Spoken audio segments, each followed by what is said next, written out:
بسم اللہ الرحمن الرحیم۔ السلام علیکم ناظرین، میں ہوں جی ایم جمالی اور آپ دیکھ رہے ہیں ڈیجیٹل کے سب سے بڑے چینل نیوز پاکستان کا پروگرام اے ٹو زی۔ ناظرین، آج کی اہم ترین خبر ہے کہ سابق فوجی افسر جنرل فیض حمید کو 14 سال قید با مشقت کی سزا سنا دی گئی۔ انٹر سروسز پبلک ریلیشنز یعنی ISPR کے مطابق جنرل فیض حمید کو یہ سزا سنا دی گئی ہے۔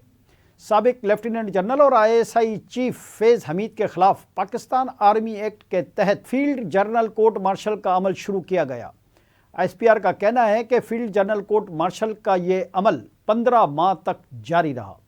ملزم کے خلاف 4 الزامات پر کارروائی کی گئی۔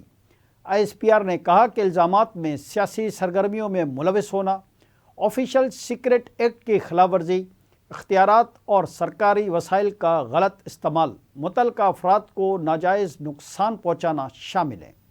انٹر سروسز پبلک ریلیشن کا کہنا تھا کہ طویل اور محنت طلب قانونی کارروائی کے بعد ملزم تمام الزامات میں قصوروار قرار پایا گیا۔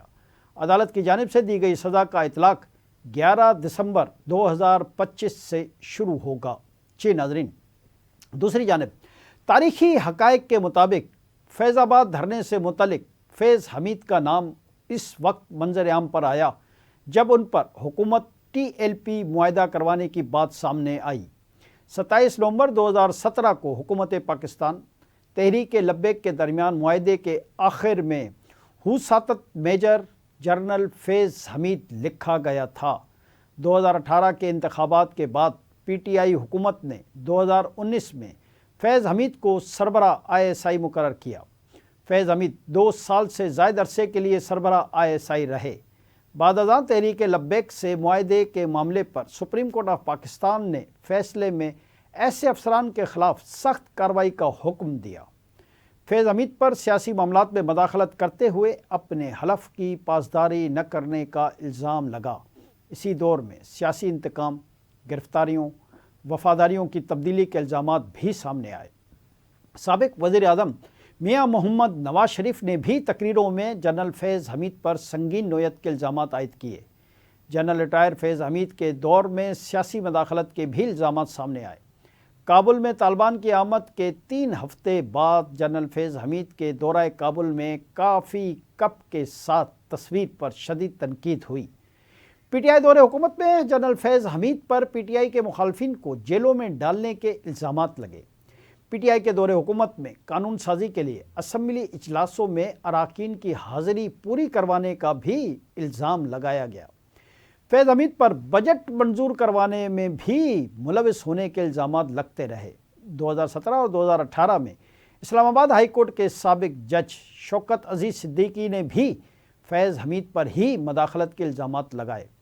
یاد رہے کہ کچھ عرصہ قبل عمران خان نے راولپنڈی کی اڈیالہ جیل میں صحافیوں سے گفتگو کے دوران کہا کہ اگر فوج جنرل ریٹائر فیض حمید کا احتساب کرنا چاہتی ہے تو کرے، میرا فیض حمید سے کوئی تعلق نہیں ہے۔ ان کا کہنا تھا کہ جنرل ریٹائر فیض حمید کا معاملہ فوج کا اندرونی معاملہ ہے۔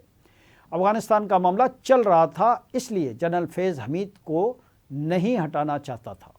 میری جنرل فیض حمید کو ہٹانے کے معاملے پر جنرل باجوہ سے تلخی بھی ہوئی تھی۔ عمران خان کا پاکستان تحریک انصاف کے بانی کا یہ کہنا کہ خواجہ آصف نے کہا کہ جنرل فیض کا 9 مئی کے واقعات سے براہ راست تعلق ہے۔ اگر 9 مئی جنرل فیض نے کروایا تو اس کی تحقیقات ہونی چاہیے۔ اچھا ہے، فوج انٹرنل احتساب کر رہی ہے۔ اگر یہ احتساب کر رہی ہے تو پھر سب کا ہوگا۔ انہوں نے کہا کہ سارا معاملہ میری گرفتاری سے شروع ہوا، اس کی تفتیش کیوں نہیں کی جا رہی؟ جنرل فیض کے طالبان کے ساتھ اچھے تعلقات تھے، وہ 3 سال تک طالبان کے ساتھ مذاکرات کرتے رہے ہیں۔ میں فیض حمید کو نہیں ہٹانا چاہتا تھا، وہ طالبان اور افغان حکومت کے ساتھ انگیج تھے۔ عمران خان نے مزید کہا کہ جنرل فیض ظلم خلیج ذات اور طالبان کو میرے پاس لے کر آئے تھے۔ جنرل فیض حمید ہمارا اثاثہ تھے، انہیں ضائع کر دیا گیا۔ میں بار بار جنرل باجوہ کو کہتا رہا کہ جنرل فیض کو نہ ہٹائیں۔ جنرل باجوہ نے اپنی ایکسٹینشن کے لیے جنرل فیض کو ہٹوایا۔ ان کا کہنا تھا کہ اب جتنی دہشت گردی ہو رہی ہے اس کا ذمہ دار باجوہ کو ٹھہراتا ہوں۔ ख्वाजा आसिफ ने कहा है कि जनरल बाजवा एक्सटेंशन चाहते थे। ये मेरे मौक़िफ़ की तायद है। इमरान खान का कहना था कि जनरल बाजवा ने अपनी एक्सटेंशन के लिए मेरी हुकूमत गिराई। नवाज शरीफ और शहबाज शरीफ की शर्त थी कि जनरल फैज़ को हटाएं। जनरल फैज़ को हटाने पर मेरी जनरल बाजवा से सख्त तलखी हुई थी। जी नाज़रीन, दरियासरा सेनेटर फैसल बावडा का कहना है कि साबिक लेफ्टिनेंट जनरल फैज़ हमीद की सज़ा इब्तिदा है। 9 मई के केसेस बाकी हैं। फैज़ हमीद की सज़ा इब्तिदा है। ये लंबा चौड़ा इंसाफ का सिलसिला रुकेगा नहीं। मीडिया से बातचीत करते हुए सेनेटर फैसल बावडा का कहना था कि फैज़ हमीद पर 9 मई के केसेस बाकी हैं। जब ये केसेस सामने आ गए तो उस सियासी पार्टी का क्या होगा जिसने 9 मई किया। फैसल बावडा का यह भी कहना था कि फैज़ हमीद के साथ जो सियासी जमात शामिल थी इसका भी एहतसाब हो रहा है। अब बुनियाद रख दी गई है कि पाकिस्तान से बड़ा कोई नहीं है। उन्होंने कहा कि 9 मई का ट्रायल चलेगा तब इसका फैसला भी आएगा तो 14 साल सज़ा कम सज़ा होगी। फिर पीटीआई और बानी पीटीआई कहाँ जाएंगे। उनका कहना था कि मैं पार्टी को इस तरह की चीज़ों से रोकता था और कहता था कि वापसी का रास्ता नहीं मिलेगा। उन्होंने मुझे ही पार्टी से निकाल दिया। फैसल बावडा ने कहा कि अब किसी को नहीं छोड़ा जाएगा। उन्होंने ये भी कहा कि अभी साफ़ी अरशद नदीम का केस भी तो बाकी है। जिस दिन मुराद सईद सामने आ गए इस केस के किरदार भी सामने आ जाएंगे। जी नाज़रीन, इधर वफाकी वज़ीर दिफा ख्वाजा मोहम्मद आसिफ का कहना है कि बुशरा बीबी साबिक इंटेलिजेंस सरबराह जनरल फैज़ हमीद के लिए काम करती थीं। बुशरा बीबी की दी गई मालूमात चंद रोज़ में दुरुस्त साबित हो जाती थी। मीडिया से बातचीत करते हुए ख्वाजा मोहम्मद आसिफ ने इकोनॉमिस्ट की खबर को दुरुस्त करार देते हुए कहा कि बानी पीटीआई मुकम्मल तौर पर फैज़ हमीद और जनरल बाजवा के कंट्रोल में थे। जनरल आसिम मुनीर की रिपोर्ट पर बानी पीटीआई ने नाराज़ होकर इन्हें हटा दिया था। उन्होंने कहा कि पाकिस्तान के साथ संगीन मजाक किया गया। ताकत के लिए एक खातून को लॉन्च किया गया। 4-5 साल की लूटमार एक मंसूबे के तहत ही की गई। लूटमार के पैसे से बानी पीटीआई को हिस्सा मिलता था, बाकी पैसा बाहर चला गया। ख्वाजा मोहम्मद आसिफ का कहना था कि नवाज शरीफ के खिलाफ सुप्रीम कोर्ट में प्लान के तहत फैसले हुए। पंजाब जैसे सूबे के साथ संगीन मजाक किया गया। ऑक्सफोर्ड से बढ़कर भी ये सब करना अफसोसनाक है। वफाकी वज़ीर ने कहा कि अदलिया के तबादलों पर नया कानून दुनिया के मुताबिक है। जस्टिस मंसूर अली शाह ने चीफ जस्टिस के ख्वाब देखे हुए थे लेकिन वो बन न सके। अदलिया आज़ाद होनी चाहिए मगर साकिब निसार और एजाजुल हसन वाले अंदाज में नहीं। ख्वाजा मोहम्मद आसिफ का कहना था कि जनरल फैज़ हमीद अदालतों और बानी पीटीआई दोनों को कंट्रोल कर रहे थे। मुल्क की कमांड जादू टोने के हवाले कर दी गई थी।